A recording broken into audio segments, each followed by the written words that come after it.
COVID-19 ഈ കാലഘട്ടത്തിൽ പരസ്പരം സാമൂഹിക അകലം പാലിക്കണം എന്നുള്ള സർക്കാരിൻ്റെയും ആരോഗ്യരംഗത്തെ വിദഗ്ധരുടെയും നിർദ്ദേശങ്ങൾ നമ്മൾ സർവാത്മന അംഗീകരിക്കുന്നതോടൊപ്പം തന്നെ പരസ്പരം നമ്മൾ ഹൃദയം കൊണ്ട് സ്നേഹം കൊണ്ട് അടുത്തിരിക്കുക എന്ന ഒരു വലിയ തത്വം പി.യു. തോമസ് ചേട്ടൻ നമ്മളെ പഠിപ്പിച്ചുകൊണ്ടിരിക്കുകയാണ്.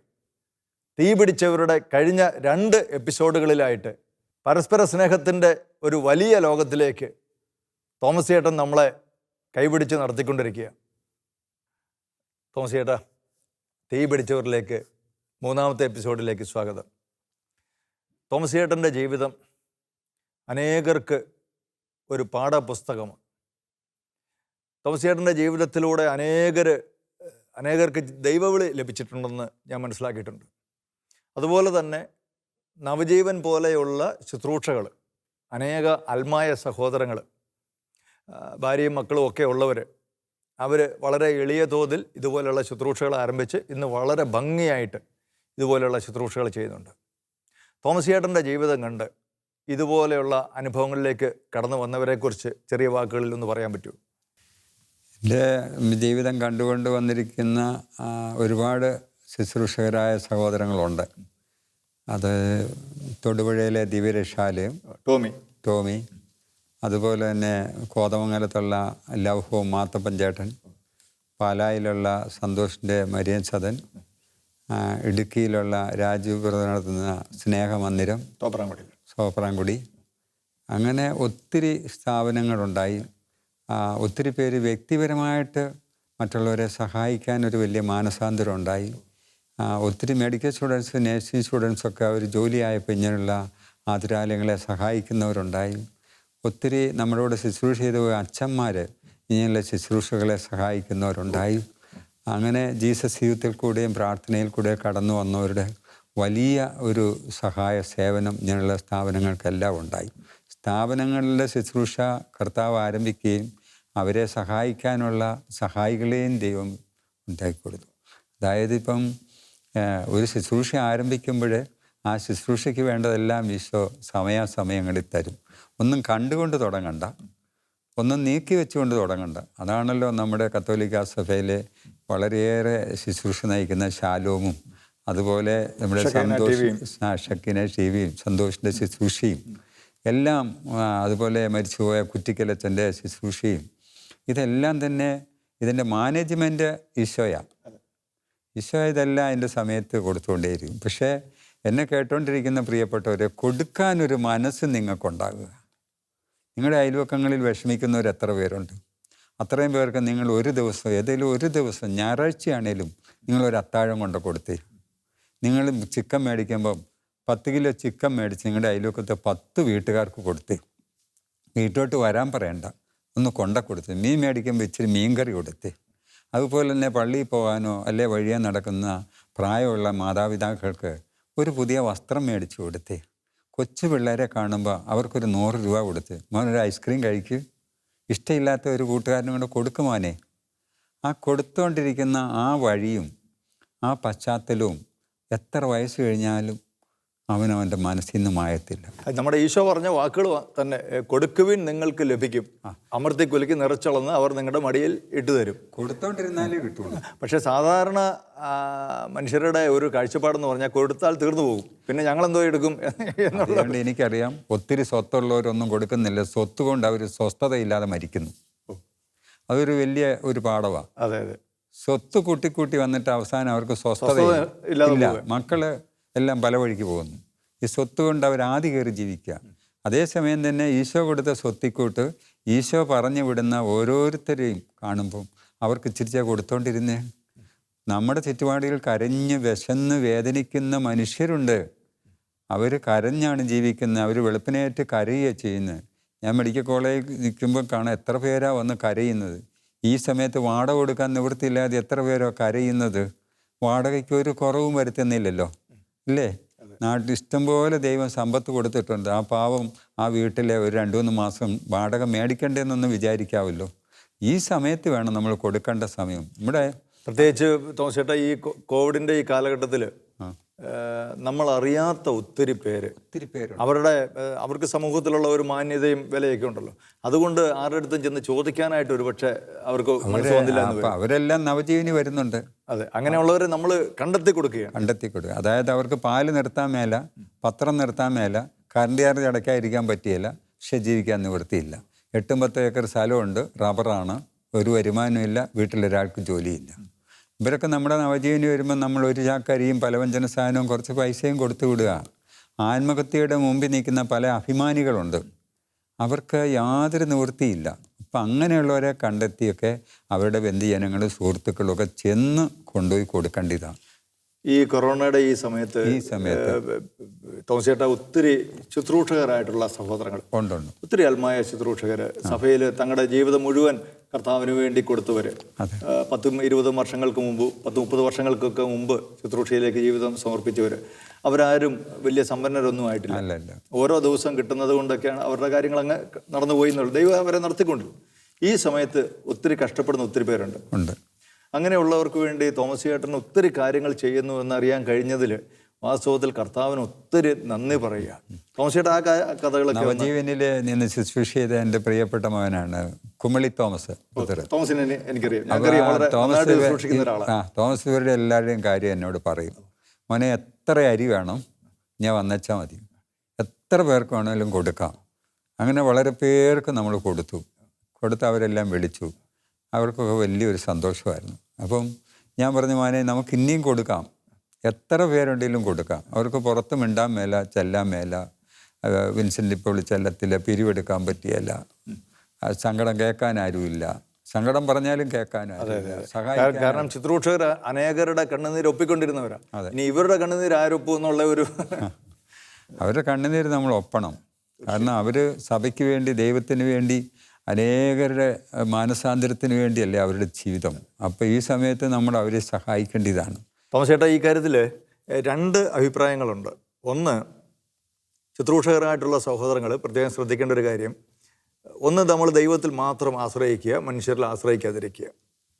2, തോമസ് ചേട്ടാ, വളരെ പ്രധാനപ്പെട്ട ഒരു കാര്യമുണ്ട്. ഇതിൻ്റെ ഒരു മറുവശമുണ്ട്. അപ്പോസ്തല പ്രവർത്തനം 13-ാമത്തെ അധ്യായത്തിൽ ലോകവ്യാപകമായിട്ട് ഒരു ക്ഷാമം ഉണ്ടാകുമെന്ന് അന്ന് ഒരു പ്രവാചകൻ പ്രവചിച്ചു പറഞ്ഞു. ക്ലൗദിയസിൻ്റെ ഭരണകാലത്ത് ഈ ക്ഷാമം ഉണ്ടാവുകയും ചെയ്തു. അപ്പോൾ അനേകർ കഷ്ടത്തിലായി തീർന്നു. അപ്പോൾ സഭയിലെ ശ്രേഷ്ഠന്മാർ ഒരുമിച്ച് കൂടിയിട്ട് പ്രാർത്ഥനാപൂർവം അവരൊരു തീരുമാനമെടുത്തു, സഹോദരരെ സഹായിക്കാനായിട്ട് ദുരിതാശ്വാസം അവർക്ക് എത്തിച്ചു കൊടുക്കാൻ. ഈ വാക്ക് തന്നെയാണ് അവിടെ ഉപയോഗിച്ചിരിക്കുന്നത്. സഹോദരന്മാർക്ക് ദുരിതാശ്വാസം എത്തിച്ചു കൊടുക്കാൻ സഭയിലെ ശ്രേഷ്ഠന്മാർ തീരുമാനിച്ചു. അപ്പോൾ ഇത് നമുക്ക് വളരെ പ്രചോദനം ആകേണ്ട ഒരു കാര്യമാണ്. ആ ഒരു ജീവിതം നയിക്കാനായിട്ട് നമുക്ക് ഒരു ചാരിറ്റി സംഘടന വേണ്ട, നമുക്കൊരു കമ്മിറ്റി വേണ്ട, ഒന്നും വേണ്ട. നമുക്കൊരു മനസാക്ഷി മതി. നമുക്കൊരു മനസാക്ഷി, ഒരു നിർമ്മലമായ മനസ്സ്. അത് പറഞ്ഞതിൻ്റെ ഒരു പ്രധാനപ്പെട്ട ഒരു കാരണം മുന്നോട്ടുള്ള ചില ലക്ഷ്യങ്ങളെ കണ്ടുകൊണ്ടാണ് പറഞ്ഞത്. കാരണം ഞാൻ മരിക്കുമ്പോൾ എൻ്റെ മരണസമയത്ത് എൻ്റെ ശവസംസ്കാര ചടങ്ങിന് എൻ്റെ ശവശരീരം എൻ്റെ വീട്ടിൽ ഇരിക്കുമ്പോൾ എൻ്റെ അയൽവക്കംകാരാണ് എനിക്ക് വേണ്ടി ഉറങ്ങാതിരിക്കുന്നത്. തീർച്ചയായിട്ടും. എൻ്റെ ബന്ധുക്കളൊക്കെ അറിഞ്ഞു കേട്ട് സമയത്ത് വരെ ശവാടൊക്കെ എപ്പോഴാണ്? 10-നാണെങ്കിൽ അവർ 9:30 വരും. ശവാടൊക്കെ എപ്പോഴാണ്? 3 മണിക്കാണ്. 3 മണിക്കാണ് അവർ 2:45 വരും. എൻ്റെ അയൽവാസികളാണ് എന്നെ കുളിപ്പിച്ചൊരുക്കി പെട്ടി കിടത്തി രാത്രി മുഴുവൻ ഉറങ്ങാതിരിക്കേണ്ടത്. അന്ന് അവർ ജോലിക്ക് പോകത്തില്ല. നമ്മളെല്ലാം ഈ ലോകത്തിൽ നിന്ന് നമുക്കൊരു യാത്രയപ്പുണ്ട്. നമ്മളെല്ലാം പ്രവാസി ജീവിതമാണ്. കുറച്ച് കാലത്തേക്ക് വന്നു, ഈശോയുടെ അടുത്തേക്ക് പോകും. തോമസ് ചേട്ടാ, വളരെ പ്രഗത്ഭരായിട്ടുള്ള പല വ്യക്തികളും പിന്നീട് അവരുടെ ജീവിതാനുഭവങ്ങളൊക്കെ പങ്കുവെക്കുമ്പോൾ അവർ പറഞ്ഞിട്ടുള്ളൊരു കാര്യമുണ്ട്. ചെറുപ്പത്തിൽ ഇതുപോലെ ഏതെങ്കിലുമൊക്കെ ചില വ്യക്തികൾ അവരുടെ ജീവിതത്തിൽ ചെയ്ത ചില സഹായങ്ങളാണ് വാസ്തവത്തിൽ ജീവിതത്തിൽ പിടിച്ചു നിൽക്കാനായിട്ട് ഒരു കച്ചിത്തുരുമ്പായിട്ട് മാറിയതെന്ന്. അതിലെ വേറൊരു കാര്യമുണ്ട്. അത് അപൂർവ മനുഷ്യരെ ഓർക്കുന്നുള്ളൂ. വന്ന വഴി മറന്നുപോയ വലിയ മാന്യ വ്യക്തികളുണ്ട്. ഒത്തിരി പേര്.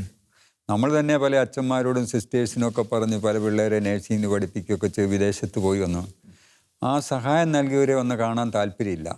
കല്യാണത്തിന് അവരെ മാത്രം വിളിക്കുകയില്ല, ബാക്കി എല്ലാവരെയും വിളിക്കും. ഞാൻ അനുഭവസ്ഥനാണ്. പള്ളിയിൽ കൊണ്ട് ഇഷ്ടംപോലെ കാശ് കൊടുക്കും, സന്തോഷമാണ്. പക്ഷെ എല്ലാവരെയും വിളിക്കും, സഹായം കൊടുത്തവരെ വിളിക്കത്തില്ല. അതൊരു ബാധ്യതയാകുമോ എന്നുള്ളൊരു ഭയമായിരിക്കാം ഒരു പക്ഷേ. പക്ഷെ അവരുടെയും കുറ്റമല്ല, അവർ മാനസാന്തരത്തിൻ്റെ കൃപയില്ല. അതെ, അവർ വാസ്തവത്തിൽ അവർ കർത്താവിൻ്റെ സ്നേഹം അവർ അനുഭവിച്ചിട്ടില്ല. ദൈവത്തിൻ്റെ സ്നേഹം അനുഭവിച്ചിട്ടുണ്ടെങ്കിൽ അത് അവർ പാലിച്ചിരിക്കും. രാവിലെ നമുക്ക് വിശന്നിരിക്കുമ്പോൾ 2 ദോശയും ഒരു ചായയും ഒരാൾ മേടിച്ചു, സന്തോഷമാണ്. ഉച്ചയായപ്പോഴത്തേന് മീൻകറി കൂട്ടി ചോറ് തന്നപ്പം ദോശ തന്നയാളിനെ മറന്നു. വൈകിട്ടാകുമ്പോൾ ഒരു ചിക്കൻ ബിരിയാണി നമുക്ക് തന്നു, രാവിലെ തന്ന ഉച്ചയ്ക്ക് തന്നയാളിനെ നമ്മൾ മറന്നു. ഏറ്റവും കൂടുതൽ തരുന്നവരെ അപ്പോഴപ്പോൾ സ്നേഹിച്ചു പോകുന്ന ഒരു സ്വഭാവം നമുക്ക് ഉണ്ടാകരുത്. ഇത് വന്ന വഴി മറക്കരുത് എന്ന് പറയുമ്പോൾ ഞാൻ സാറിന് പറയാറുള്ള ഒരു കാര്യമുണ്ട് തോമസ് ചേട്ടാ, വന്ന വഴി നമ്മൾ മറന്നു പോയാലൊരു കുഴപ്പം, നമുക്ക് പിന്നെ വേറെ വഴിയിലൂടെ പോകേണ്ടി വരും. ചിലപ്പോഴെങ്കിലും ഒരു തിരിച്ചുപോക്ക് ജീവിതത്തിൽ ആവശ്യമായിട്ട് വരുമ്പോൾ പഴയ വഴി അറിയാത്തത് കൊണ്ട് പുതിയ വഴിയിലൂടെ പോവുക. അപ്പോൾ അവിടെ പരിചയക്കാരാരുമില്ല, സഹായിക്കാൻ ആരുമില്ല. ദൈവം കൊടുത്ത അനുഗ്രഹം അഹങ്കരിക്കാനല്ല, ആഡംബരത്തിനല്ല, ദൈവത്തോട് നന്ദിയുള്ളവരായി തൻ്റെ നാട്ടിൽ തന്നെ ജീവിക്കണം. ദൈവം തന്നതിൻ്റെ ഒരു പങ്ക് ഇല്ലാത്തവന് അവനും കൊടുക്കണം. അവൻ്റെ ഒരു ക്വാളിറ്റിയും നമ്മൾ നോക്കണ്ട, അവന് കൊടുക്കുക. പ്രത്യേകിച്ച് കോവിഡ് സമയത്ത് കൊടുക്കുക. അവന് മെഡിക്കൽ കോളേജ് ചോറ് കൊടുക്കുമ്പോൾ ഞാൻ പറയും, നിങ്ങൾ എത്ര ദിവസം ഈ ചോറ് ഉണ്ണുന്നുണ്ടോ അത്രയും ചോറ് ഒരു പാവപ്പെട്ട മനുഷ്യന് നിങ്ങൾ കൊടുക്കുക. നിങ്ങൾ അടുത്തുള്ള സർക്കാർ ആശുപത്രി കൊണ്ടുപോയി കൊടുക്കുക. നിങ്ങൾ തീർച്ചയായിട്ടും നിങ്ങളുടെ കുഞ്ഞുങ്ങളെ ദൈവം അനുഗ്രഹിക്കും. അത് നിങ്ങൾ കൊടുക്കാൻ പോകുമ്പോൾ മക്കളെ കൂടെ കൂട്ടിക്കൊണ്ട് പോകും. അതാണ് എൻ്റെ അപ്പൻ എന്നെ കൂട്ടിക്കൊണ്ട് നടന്ന് കൊടുത്തത്. പ്രിയപ്പെട്ടവരെ, ലോകത്തിന് തോമസ് ചേട്ടൻ നൽകുന്ന ഒരു വലിയ സന്ദേശമാണ് അദ്ദേഹത്തിലൂടെ ഇപ്പോൾ കർത്താവ് സംസാരിച്ചു കൊണ്ടിരിക്കുന്നത്. നമ്മൾ ഇന്നല്ലെങ്കിൽ നാളെ ഈ ലോകത്ത് നിന്ന് മാറ്റപ്പെടേണ്ടവരാ. ഇവിടെ നിന്ന് നമ്മൾ പോകുമ്പോൾ നമുക്ക് കൈവശം കൊണ്ടുപോകാനായിട്ടൊന്നുമില്ല. നമ്മുടെ സമ്പാദ്യമോ നമ്മുടെ വലിയ വീടോ കാറോ സ്ഥാനമാനങ്ങളോ പദവികളോ, എന്തിന് സ്വന്തം ഭാര്യയും മക്കളും പോലും ആരും നമ്മുടെ കൂട്ടത്തിൽ വരത്തില്ല. എന്നാൽ നമ്മളെക്കുറിച്ചൊരു 10 പേര് നമ്മളെക്കുറിച്ചൊരു നല്ലതോർക്കാൻ ഈ മനുഷ്യൻ കാരണം എൻ്റെ ജീവിതത്തിൽ ഈ നന്മയുണ്ടായി, എൻ്റെ കഷ്ടതയുടെ നാളുകളിൽ, എൻ്റെ പ്രയാസത്തിൻ്റെ സമയത്ത് ഈ മനുഷ്യൻ എന്നെ സഹായിച്ചു എന്നാരെങ്കിലുമൊക്കെ ഒരു 10 പേര് പറയാൻ ഉണ്ടെങ്കിൽ അത് ജീവിതത്തിൽ നമുക്ക് ലഭിക്കാവുന്ന ഏറ്റവും വലിയ ഒരു അനുഗ്രഹമാണ്. നമുക്ക് കൂടെ കൊണ്ടുപോകാനുള്ള ഒരു വലിയ പുണ്യമാണത്. ഞാൻ ഒരിക്കലേ മെഡിക്കൽ കോളേജിൽ ചിന്തിച്ച് പ്രാർത്ഥിച്ചു, ഈ ആശുപത്രി വരുന്ന മുഴുവൻ പേർക്കും എനിക്ക് ഭക്ഷണം കൊടുത്ത് സഹായിക്കണം. കേട്ടാൽ സൈക്കാട്രിയാൻ തോന്നിപ്പോവും. ഈ ആശുപത്രി വരുന്ന മുഴുവൻ പേരെ എനിക്ക് സഹായിച്ച് ജീവിക്കണം, ഒന്നുമില്ലാഞ്ഞപ്പം. പക്ഷേ എൻ്റെ പ്രാർത്ഥന കേട്ട് എൻ്റെ ദൈവം 5 ജില്ലയെന്ന് മെഡിക്കൽ കോളേജ് വരുന്ന പാവങ്ങൾ സങ്കടം പറയുന്നത് ഉന്നത അധികാരികളോടല്ല, എന്നോടാണ് പറയുന്നത്. തോമസ് ചേട്ടാ, വണ്ടിക്കൂലിയില്ല, മരുന്നില്ല, ഭക്ഷണമില്ല എന്ന് പറയാനായിട്ട് ദൈവം എന്നെ ഒരു സ്ഥാനത്ത് എത്തിച്ചതിൻ്റെ തോമസ് ചേട്ടാ, അത് വളരെ വളരെ പ്രധാനപ്പെട്ട ഒരു കാര്യമാണ്. 5 ജില്ലകളിൽ നിന്ന് വരുന്ന പാവപ്പെട്ടവരായ മനുഷ്യർ മെഡിക്കൽ കോളേജിൽ വന്ന് ചികിത്സയ്ക്കായി വരുന്നവർ പലപ്പോഴും അവർ വണ്ടിക്കൂലി മാത്രമായിട്ടായിരിക്കും ആശുപത്രിയിലേക്ക് വരുന്നത്. എങ്ങനെ ഭക്ഷണം കഴിക്കുമെന്ന് അറിഞ്ഞുകൂടാ, എങ്ങനെ മരുന്ന് മേടിക്കുമെന്ന് അറിഞ്ഞുകൂടാ, തിരിച്ചു പോകുമ്പോൾ എങ്ങനെ വീട്ടിലേക്ക് തിരിച്ചു പോകുമെന്ന് പോലും അറിയാൻ പറ്റാതെ, പ്രത്യേകിച്ച് ഈ കോവിഡ് കാലഘട്ടത്തിൽ ലോക്ക്ഡൗണായി വണ്ടികൾ പോലും ഇല്ലാത്ത സമയത്ത് തോമസ് ചേട്ടൻ സ്വന്തം വണ്ടി, സ്വന്തം പെട്രോൾ ഒഴിച്ച് അതിനുള്ള എല്ലാ ചെലവും വഹിച്ച് വളരെ അധികം ദൂരത്തിൽ മൂന്നാറിനൊക്കെ അപ്പുറത്ത് മറയൂർ പ്രദേശത്ത് പ്രസവിച്ച് കിടക്കുന്ന സ്ത്രീകളെ കോട്ടയ്ക്കൽക്കാരുടെ 2200 രൂപയുടെ പ്രസവരക്ഷയുടെ എല്ലാ മരുന്നുകളും, ഇംഗ്ലീഷ് മരുന്നുകളും, 1 മാസത്തിനുള്ള അരിയും പലവ്യഞ്ജന സാധനവും പുതിയ വസ്ത്രങ്ങളും കുറച്ച് പൈസയും കൊടുത്ത് ഞങ്ങൾ വീട്ടിൽ കൊണ്ടേയാക്കി. ഞങ്ങൾ പോരാൻ ഇറങ്ങുമ്പോൾ ഓടി വന്ന് പാവങ്ങൾ കാലെ പിടിച്ച് കരഞ്ഞു. ഒരു കാലെ പിടിച്ച് കരഞ്ഞു. അവിശ്വസനീയമെന്ന് തോന്നും നമുക്ക് തോന്നും ഈ പറയുന്ന കാര്യങ്ങളൊക്കെ.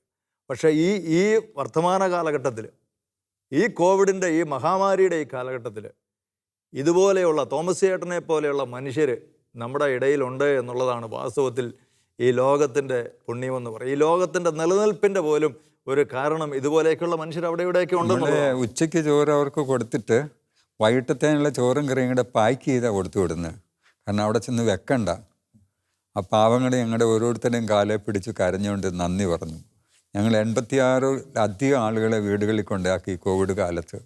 അവർക്കെല്ലാം അരിയും പലവ്യഞ്ജനവും മരുന്നും വസ്ത്രങ്ങളും അവർക്ക് വൈകിട്ടത്തേന് കഴിക്കാനുള്ള ചോറും കറികളും കുറേ പൈസയും കൊടുത്ത് ഇറങ്ങിപ്പോന്നപ്പോൾ അവർ കാലെ കെട്ടിപ്പിടിച്ച് കരഞ്ഞു.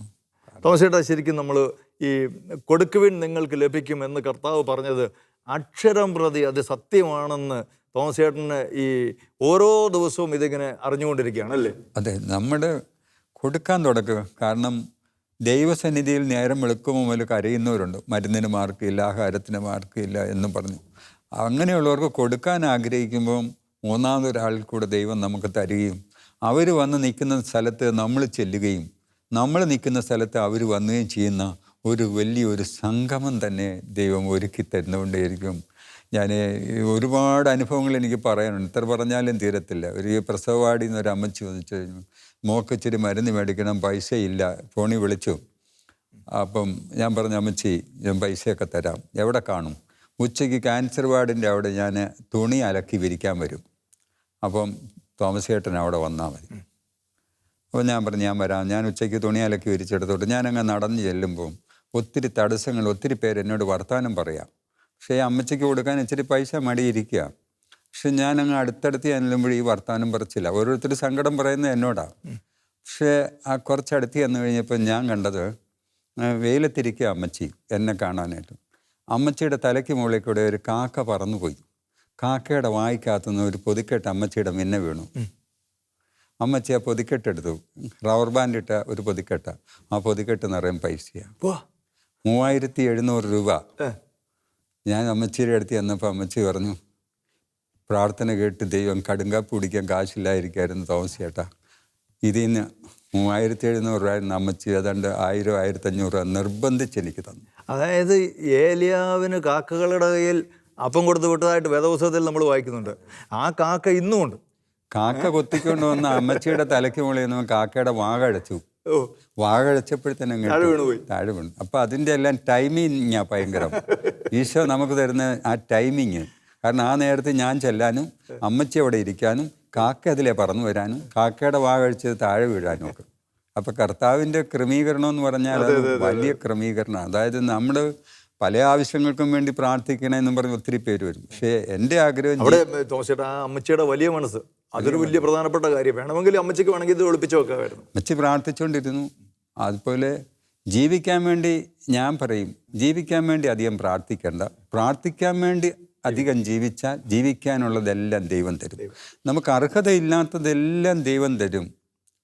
ഞാൻ ഒരുപാട് വേദികളിൽ പ്രസംഗിക്കാൻ പോയി, ഒരുപാട് രാജ്യങ്ങളിൽ പോയി, റോമ, ഇറ്റലി, അങ്ങനെ പല രാജ്യങ്ങളിൽ പോയി. മാർപ്പാപ്പായുടെ എനിക്കൊരു ബഹുമതിയൊക്കെ തന്നു. മദർ തെരേസ അമ്മയോട് 10 ദിവസം താമസിച്ചു. മദർ തെരേസയുടെ കൂടെ തോമസ് ചേട്ടൻ എത്ര ദിവസം ഉണ്ടായിരുന്നു? 10 ദിവസം. 10 ദിവസം. അതൊരു വലിയൊരു അനുഭവമായിരുന്നു. പിന്നെ വലിയ അനുഭവം എന്ന് പറഞ്ഞാൽ ഈ വഴി കിടക്കുന്നവർക്ക് വാരിക്കോരി കൊടുക്കുമ്പം ഈശോ തരുന്ന സമ്മാനമാണ്. ഈശോയുടെ സമ്മാനം മേടിക്കാൻ നമുക്ക് അർഹതയുണ്ട്. ഈശോയ്ക്ക് വേണ്ടി നമ്മളൊന്ന് കൊടുത്ത് ജീവിച്ച്, ഈശോയെ പ്രതി നമ്മളൊന്ന് കൊടുത്ത്, ദൈവത്തെ പ്രതി ഒന്ന് സ്നേഹിച്ച്, ദൈവത്തെ പ്രതി ഒന്ന് ക്ഷമിച്ച്, അവനെ ഒന്ന് ചേർത്ത് പിടിച്ച്, നമുക്ക് യോഗ്യതയില്ലാത്തതെല്ലാം ദൈവം സ്വർഗത്തിൽ നിന്ന് തരും. ഞാൻ ഒരു 200-300 അവാർഡുകളൊക്കെയുണ്ട്. ഇതൊക്കെ ചെല്ലുമ്പോഴേ ആളുകൾ വരുന്നു, എന്നെ സ്വീകരിക്കുന്നു, വിദേശത്താണ് അങ്ങനെ സ്വീകരിക്കുന്നു, കൊണ്ടുപോകുമ്പം ഒന്നുമില്ലാതെ ജീവിച്ച് എൻ്റെ ദൈവത്തിൻ്റെ സ്നേഹം എത്രയോ ഭയാനകരമാണെന്ന് ഞാനിങ്ങനെ കുവൈറ്റിലും പല രാജ്യത്ത് ചെന്നപ്പോൾ ഓർത്ത് എന്നെ സ്വീകരിക്കാൻ നിൽക്കുന്നു. അപ്പോൾ വഴി കിടക്കുന്ന മാനസിക രോഗികളെ എല്ലാം കൊണ്ടുവന്ന് ചികിത്സിച്ച് സുഖപ്പെടുത്തി വിടാനും വിശക്കുന്നവരെ കരയുന്നവർക്ക് വേണ്ടി ചെയ്യുന്ന ശുശ്രൂഷകൾ പോരാന്നാണ് എൻ്റെ ആഗ്രഹം. കാരണം എൻ്റെ ദൈവം എനിക്ക് തരുന്ന വലിയ സ്ഥാനവും ആ വലിയ സ്നേഹവും ഓർക്കുമ്പോഴേ ഞാൻ വീട്ടിൽ നിന്ന് ഈശോയുടെ രൂപത്തിൽ നിന്ന് രാത്രിയിൽ ഞാനങ്ങ് കരഞ്ഞു പോകും. ദൈവമേ, എൻ്റെ ഈശോയെ, എന്നെ അത്ര അധികമായിട്ട് എന്നെ സ്നേഹിക്കുന്നു, എനിക്ക് അത്രയും പറ്റുന്നില്ല ഈശോയെ എന്ന് പറഞ്ഞ് ഞാൻ കരയുന്ന രാത്രികളുണ്ട്. കാരണം എൻ്റെ പിതാവായ ദൈവത്തിൻ്റെ സ്നേഹം ഓരോ ദിവസവും ഞാനിങ്ങനെ അനുഭവിച്ചു കൊണ്ടിരിക്കുകയാണ് ചെയ്യുന്നത്. പക്ഷേ എനിക്ക് അത്രയും ഈശോയെ എനിക്ക് സ്നേഹിക്കാൻ പറ്റുന്നില്ലല്ലോ എന്നുള്ള ആ വേദനയിൽ ഞാൻ ഈശോയുടെ മുഖത്ത് നോക്കി കരയുന്ന രാത്രിയുണ്ട്.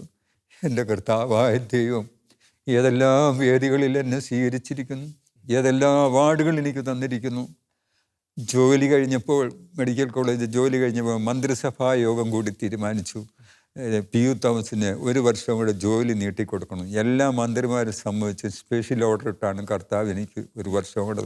അത് കഴിഞ്ഞപ്പോൾ മുഖ്യമന്ത്രി പറഞ്ഞു, വീണ്ടും 15,000 രൂപ ശമ്പളം മേടിച്ച് HDC കമ്മിറ്റി ജോലി ചെയ്തു. വീണ്ടും ഞാൻ ഇന്നും ജോലി തുടരുകയാണ്, ശമ്പളം മേടിക്കാതെ ജോലി. എന്നും രാവിലെ വെളുപ്പിനെ 4 മണിക്ക് ഈശോയോട് കരഞ്ഞ് പ്രാർത്ഥിച്ച് അതിനുശേഷം പള്ളി കുർബാനയെല്ലാം കഴിഞ്ഞ് അതിനുശേഷം ഞാൻ അടുത്ത കടയിൽ നിന്ന് ഇടയ്ക്ക് കാര്യം ചോദിക്കട്ടെ, ഈ തിരക്കുകൾക്കിടയിലും തോമസ് ചേട്ടൻ എല്ലാ ദിവസവും വിശുദ്ധ കുർബാനയിൽ പങ്കെടുക്കുന്നുണ്ട്? കഴിയുന്നിടത്തോളം ഞാൻ പങ്കെടുക്കും. പക്ഷേ ആശുപത്രി ഒരു അപകടം വന്നു, ഒരു മരണം വന്നു, അപ്പം അങ്ങോട്ട് പോകും. അവിടെ നമ്മൾ ബലിയേക്കാൾ കരുണയാണ് ശ്രേഷ്ഠം പിന്നെ രാവിലെ പോകുമ്പം പൊറോട്ടയെ, പോത്തുകറി, ദോശ എല്ലാം കാറേ വെച്ചോണ്ടാണ് പോകണം. വഴി കാണുന്ന വിഷമിക്കുന്ന പാവങ്ങൾക്കെല്ലാം കൊടുത്തു. എന്നെ നോക്കിക്കൊണ്ട് രാവിലെ ഒരു 10-40 പേരാണ് നിൽക്കുന്നത് ഈ കോവിഡ് കാലത്ത്. അവർക്കെല്ലാം ഞാൻ കൊടുത്തുകൊണ്ടേയിരിക്കും. പൊറോട്ടയും പോത്തുകറിയും ദോശ എല്ലാം ചില പ്രത്യേക കടകളിൽ നിന്ന് മേടിച്ച് കൊടുത്തുകൊണ്ടേയിരിക്കും. തോമസ് ചേട്ടാ, കേവലം 12 വയസ്സിൽ ആരംഭിച്ച ഒരു ശുശ്രൂഷയാണിത്. അന്നുണ്ടായിരുന്ന ആ കർത്താവിനോടുള്ള ആ സ്നേഹത്തിൻ്റെ ആ തീ ഉള്ളിൽ കത്തിയത് അതിന്നും തോമസ് ചേട്ടനിൽ ആളിക്കത്തിക്കൊണ്ടിരിക്കുക. എനിക്ക് പോരാന്നാണ്. പിതാവായ ദൈവം തരുന്ന ആ വലിയ സ്നേഹം എനിക്ക്, ആ തീ അല്പം പോലും കെട്ടുപോകാതെ മങ്ങിപ്പോകാതെ പോകാതെയല്ല എനിക്ക് കൂടുതൽ കൊടുക്കാൻ പറ്റുന്നില്ല. ഞാൻ വന്ന വഴി എന്നും ഓർക്കും. എല്ലാവരും ഓർക്കണം വന്ന വഴി. കർത്താവ് ദൈവം നമുക്ക് അറിഞ്ഞുകൊണ്ടൊരു ദുഃഖവും ദുരിതവും തരുന്നതാണ്. എന്തിനു വേണ്ടിയാണ്? നിനക്കൊരു സുപ്രഭാതം തരും, നിനക്കൊരു നല്ല കാലം തരുമോ, നീ എന്നെ മറന്നേക്കല്ലെന്നുള്ളത് ഒരു പഠിപ്പിക്കലാണ് ജീവിതത്തിൽ വരുന്ന ദുഃഖത്തിൻ്റെ ഒരു ജീവിതം. ഈ ദുഃഖം മാറും, നിനക്കൊരു നല്ല കാലം ഞാൻ തരും, അന്ന് നീ എന്നെ മറന്നേക്കരുന്നതാണ് ഓരോ ദുഃഖത്തിൻ്റെയും കാലഘട്ടങ്ങളൊക്കെ. ഞാനത് മറക്കാതെ ജീവിക്കുന്നു. ഒരു നേരത്തെ കഞ്ഞിക്ക് ഞാൻ വിഷമിച്ചു, ഒരു ചായക്ക് ഞാൻ വിഷമിച്ചു, അങ്ങനെ ഞാൻ ഒത്തിരി ഞാൻ വിഷമിച്ചു. പക്ഷേ ഇന്നാരെങ്കിലും എൻ്റെ മുന്നേ വന്നു കഴിഞ്ഞാൽ അവർക്കെന്തെങ്കിലും കൊടുത്തിട്ടേ എനിക്കൊരു ചായ കുടിക്കാൻ തോന്നുന്നു, അവർക്ക് കൊടുത്തിട്ടേ എനിക്ക് ചോറുണ്ണാൻ കഴിയും. നവജീവനിൽ 200-ലധികം മാനസികരുകൾ പ്രായമായ മാതാപിതാക്കൾ, ഞാൻ എൻ്റെ ശുശ്രൂഷകരായ എന്നെ എപ്പോഴും സ്നേഹിച്ച് ശുശ്രൂഷ ചെയ്യുന്ന തമ്പിച്ചാൻ, ലൂസിയാൻഡി, സാലു, സാജു, അങ്ങനെ ഒത്തിരി പേര് ഒരു സ്വന്തം അപ്പനായിട്ട് ഓരോരുത്തരെ സ്വീകരിക്കണം. ഒന്ന് കെട്ടിപ്പിടിക്കുക, ഒരു ഉമ്മ കൊടുക്കുക, ചോറ് വാരി കൊടുക്കുക, നഖം വെട്ടുക, കാല് തിരുമുക, മടിയിലൊന്ന് കിടത്തുക, അവരുടെ വസ്ത്രം കൊണ്ട് അലക്കിക്കൊണ്ട് ഒന്ന് കൊടുക്കുക. അതിൻ്റെ അനുഗ്രഹം നിങ്ങൾക്ക് വലുതായിരിക്കുന്ന എല്ലാവരോടും. കാരണം അവസാന കാലത്ത് ഒരു അനാഥനായ അപ്പനെ സ്വന്തം അപ്പനെ പോലെ നോക്കിക്കഴിയുമ്പോൾ ആ അപ്പൻ ഈ ലോകത്തിൽ നിന്ന് സ്വർഗത്തിലേക്ക് യാത്രയാകുമ്പോൾ ആ ആത്മാവ് അവസാനം സ്നേഹിച്ച വ്യക്തി ഓർത്ത് കടന്നു പോവുള്ളൂ. കുടുംബങ്ങളിലിരിക്കുന്ന പ്രിയപ്പെട്ട ഭാര്യമാരെ, നിങ്ങളുടെ ഭർത്താക്കന്മാരുടെ അമ്മയ്ക്കും അപ്പനും ഈ ഒരു സൗഭാഗ്യം നിങ്ങൾ കൊടുക്കണം. നിങ്ങൾ കൊടുത്താൽ നിങ്ങളുടെ മക്കൾ രാജ്യത്തിൻ്റെ, ലോകത്തിൻ്റെ ഒത്തിരി ഉന്നത വ്യക്തികളായി ദൈവം നിങ്ങളെ അനുഗ്രഹിക്കപ്പെടും. അവർ കട്ടിലേ കിടക്കുമ്പോൾ അനുഭവിച്ചു എന്ന് പറയരുത്. അവരെ തലോടുക, അവരെ ചുംബിക്കുക, അവരെ കാല് തിരുമ്മുക, അവരുടെ കൈ തിരുമ്മുക, അവർക്ക് വാരിക്കൊടുക്കുക, കോരിക്കൊടുക്കുക, വസ്ത്രങ്ങൾ അലക്കി കെട്ടിപ്പിടിച്ച് ചുംബിച്ച് ആ അപ്പനെയും അമ്മയെയും സ്വർഗത്തിലേക്കുള്ള ഒരു യാത്രയ്ക്കായിട്ട് നിങ്ങൾ ഒരുക്കുക. നിങ്ങളുടെ സന്താന പരമ്പര പരിശുദ്ധ പിതാവ് മുതൽ രൂപതയുടെ പിതാക്കന്മാരായി തീരുകയും സെൻറ്റ് പീറ്റേഴ്സ് ബസിലിക്കായുടെ ഉയരങ്ങളിൽ നിങ്ങളുടെ മക്കൾ വിശുദ്ധരായി ലോകാന്ത്യം വരെയും കാണപ്പെടുകയും ചെയ്യുന്നുള്ള ഒരു സത്യം ഞാൻ ഈ അവസരത്തിൽ നിങ്ങളോട് പറയുകയാണ്. തോമസ് ചേട്ടൻ്റെ ബാല്യ കൗമാര ആ കാലഘട്ടങ്ങളിലാണല്ലോ ഇതുപോലുള്ള ഒരു ശുശ്രൂഷകളൊക്കെ ചെയ്തു തുടങ്ങിയത്. ഇനിയുള്ളൊരു കാലഘട്ടത്തിൽ വാസ്തവത്തിൽ യുവാക്കളിലൂടെയാണ് സഭ എന്നും നിലനിൽക്കേണ്ടതും വളരേണ്ടതും.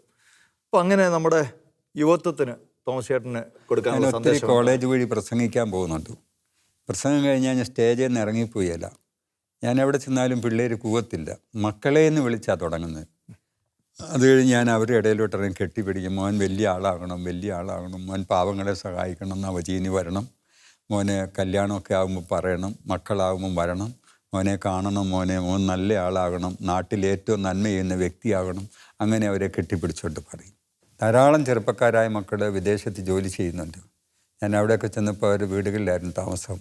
ചെറുപ്പക്കാരായ ആൺമക്കളും പെൺമക്കളും ഒക്കെയും, പ്രത്യേകിച്ച് ആൺമക്കൾ, അവർ കഞ്ചാവ് വലിക്കുന്ന, കള്ളു കുടിക്കുന്ന, അവർ പാവങ്ങളാണ്, ശുദ്ധരാണ്. അവരെ നല്ലപോലെ സ്നേഹിക്കാൻ അവരുടെ അപ്പന് സമയം കിട്ടുന്നില്ല, അമ്മയ്ക്ക് സമയം കിട്ടുന്നില്ല, അവർക്ക് നല്ല സുഹൃത്തുക്കളില്ല. പല കോളേജുകളിൽ നിന്നും പണിഷ്മെൻറ്റ് കൊടുത്ത് വരുന്ന ആൺമക്കൾ നമ്മുടെ അടുത്ത് വരാറുണ്ട്. അവരെയൊക്കെ ഞാൻ കെട്ടിപ്പിടിച്ചുകൊണ്ട് പോയി മറ്റ് രോഗികൾക്ക് ശുശ്രൂഷ ചെയ്യാൻ കൊണ്ടുപോകും. പൊറോട്ട മേടിച്ച് കൊടുക്കുക, അപ്പം മേടിച്ച് കൊടുക്കുക, അതുപോലെ ചോറ് കൊടുക്കുക. അങ്ങനെ അവർക്ക് കൊടുത്ത് വരിക. അവർക്ക് വഴിയിൽ നിന്ന് നമ്മൾ പൊറോട്ടയും ചിക്കൻ കറി മേടിച്ച് കൊടുക്കുക, മോനെ എന്നൊന്ന് വിളിക്കുക. 1-2 ആഴ്ച കഴിയുമ്പം അവരിതെല്ലാം കണ്ട് അവൻ്റെ സ്വഭാവം മാറുക. പിള്ളേരെ ഉപദേശിക്കാനും പാടില്ല, വഴക്ക് പറയാനും. അവനൊരു നല്ല സ്നേഹിതനില്ല, സ്നേഹം കൊടുക്കാനായിട്ട് ഒരു അപ്പനില്ല, സ്നേഹം കൊടുക്കാൻ ഒരു അമ്മയില്ല. അവരെ നല്ലവരാക്കി കൊണ്ടുവരാൻ നമുക്ക് നിസ്സാരമായിട്ട് കഴിയും. കാരണം നമ്മൾ ഒരപ്പൻ പള്ളിയിൽ പോകുമ്പം മോനെ നമുക്ക് ഒന്നിച്ച് പോകാമെന്ന് പറഞ്ഞു ഒന്നിച്ചിരുന്ന് കുർബാനയിൽ പങ്കുചേർന്ന് കുർബാന കഴിഞ്ഞ് അവിടെ ഇരുന്ന് 10 മിനിറ്റ് അപ്പം കയ്യെ പിടിച്ച് മോന് വേണ്ടി പ്രാർത്ഥിക്കട്ടെ. കർത്താവായ ദൈവമേ, എൻ്റെ മോനെ ഒത്തിരി അനുഗ്രഹിക്കണേ, അവന് നല്ല സ്വഭാവവും നല്ല ജീവിതവും കൊടുത്ത് അനുഗ്രഹിക്കണേ. എല്ലാവരും പള്ളിയിൽ നിന്ന് പോയി കഴിഞ്ഞിട്ട് ഒടുവിലിറങ്ങുക. ഏതെങ്കിലും റെസ്റ്റോറൻറ്റിൽ കയറി മോന് ചായ മേടിച്ചു പൊറോട്ട മേടിച്ചു കൊടുക്കുക, അവനെ വീട്ടിൽ കൊണ്ടിരിക്കുക. ഒത്തിരി അവൻ മാറിപ്പോവും, ഒത്തിരി നല്ലവനായിത്തീരും. അതുപോലെ തന്നെ പെൺമക്കളെയും അമ്മമാർ അതുപോലെ തന്നെ മക്കളെ സ്നേഹിക്കുക, സ്വീകരിക്കുക. മാതാപിതാക്കളെ എല്ലാം എപ്പോഴും സ്നേഹം അവർക്ക് ആവശ്യമാണ് ചെയ്യുന്നത്. അതുപോലെ തന്നെ ആൺമക്കളാണെന്ന് ഒരിക്കലും അപ്പന്മാർ കയറി വരുമ്പോൾ അവർക്ക് കടുങ്കാപ്പിയോ കടും ചായ കൊടുക്കുക, ചെരുപ്പ് തേച്ച് കഴുകി കൊടുക്കുക, വെള്ളം ചൂടാക്കി കൊടുക്കുക, തോർത്തലക്കി കൊടുക്കുക, വസ്ത്രങ്ങൾ അലക്കി കൊടുക്കുക. രാവിലെ അപ്പന് കൊണ്ട് കടുങ്കാപ്പിയാണ് കടുംചായയാണോ പപ്പായ്ക്ക് കൊണ്ട് കൊടുത്ത് മുട്ടുകുത്തി നിൽക്കുക, തലയൊക്കെ വെച്ച് പ്രാർത്ഥിക്കണമെന്ന് പറയുക. പെൺമക്കളാണ് അമ്മ കഴിക്കുന്ന അത്താഴം കഴിക്കുന്ന പാത്രം അമ്മയുടെ അപ്പൻ്റെ കഴുകി കൊടുക്കുക, വസ്ത്രങ്ങൾ അലക്കി കൊടുക്കുക. എപ്പോഴും ഒരു യാത്ര പോകാൻ നേരത്ത് അമ്മയോട് അമ്മ എൻ്റെ തലയൊക്കെ വെച്ച് കുരിശ് വരച്ച് പ്രാർത്ഥിച്ചു വിടാൻ പറയുക. ആ ഒരു ജീവിതം നയിക്കുന്ന മക്കൾ ആ അപ്പനും അമ്മയും ഇല്ലാത്ത കാലത്ത് അവരൊത്തിരി നന്നായി ജീവിക്കും. ആ അപ്പനിൽ നിന്ന് കിട്ടിയ സ്നേഹവും അപ്പന് കൊടുത്ത സ്നേഹവും പറയുമ്പം അവരുടെ കണ്ണിൽ നിന്നും കണ്ണുനീരൊഴുക്കിക്കൊണ്ടേയിരിക്കും. ആ ഒരു സ്നേഹത്തിൻ്റെ ദാരിദ്ര്യം നമ്മുടെ കുടുംബങ്ങളിലുണ്ട്, സ്നേഹദാരിദ്ര്യം. ആ ദാരിദ്ര്യം ഒന്ന് മാറ്റിയെടുത്താൽ മതി.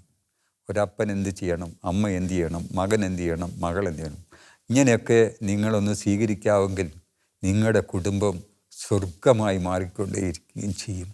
ആ കുടുംബത്തിൽ ജനിക്കാനിരിക്കുന്ന എല്ലാ സന്തതി പരമ്പരകളെയും ദൈവം സ്വർഗത്തിൽ നിന്ന് കൈനീട്ടി അനുഗ്രഹിക്കുകയും ചെയ്യും.